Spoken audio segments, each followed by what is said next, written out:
السلام علیکم ورحمة الله وبرکاته. محترم ورور پوښتنه کړې وه چې کوم لمونځ چې امام په زور قرات وایي نو خو مقتدیانو به پټ خولې غوږ به نشي د دغه قرات، او دا چې هغه لمونځونه یې لکه اوس د مازدیګر و د ماپښین لمونځ نو دلته خو د امام قرات نه اورېدل کېږي، نو مقتدی به چیش کوي، تفکر به کوي او که به قرات وایي. محترم وروره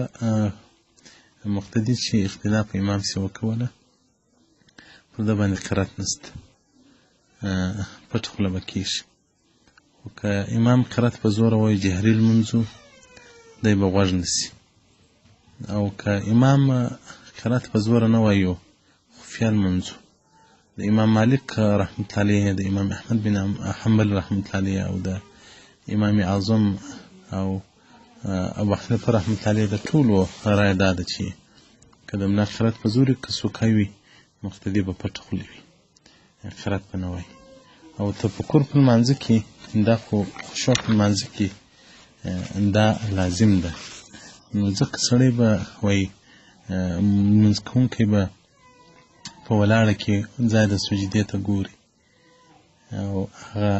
به دا نیت کوي چې یاره به دغه خاورو ته به زه ورځم، له دې خاورو به راپورته کېږم،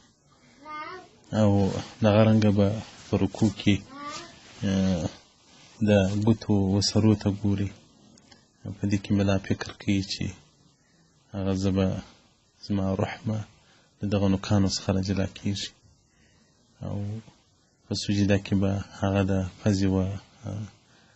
نرمیو ته ګوري، او په اتحیات کې به سینې ته ګوري. په دې کې خپل حکمتونه شته، نو په لمانځه کې خشوع لازم ده. که امام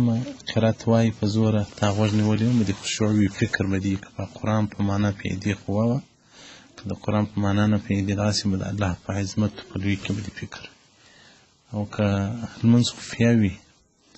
امام قرات پټ وایي سوکه وایي نو هلته به دې هم تفکر وي د الله په جل جلاله په مخلوق کې، په قبر کې، په دنیا کې، په آخرت کې، په دوزخ، په جنت کې به دې فکر وي. د دنیا فکر به نه وایي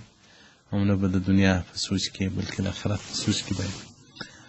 هر شی دلته تحتوي صفحه 200 فصل په آداب صلات. نو الله جل جلاله دې موږ ته د کامل خشوع توفیق راکړي. والسلام علیکم ورحمة الله وبرکاته.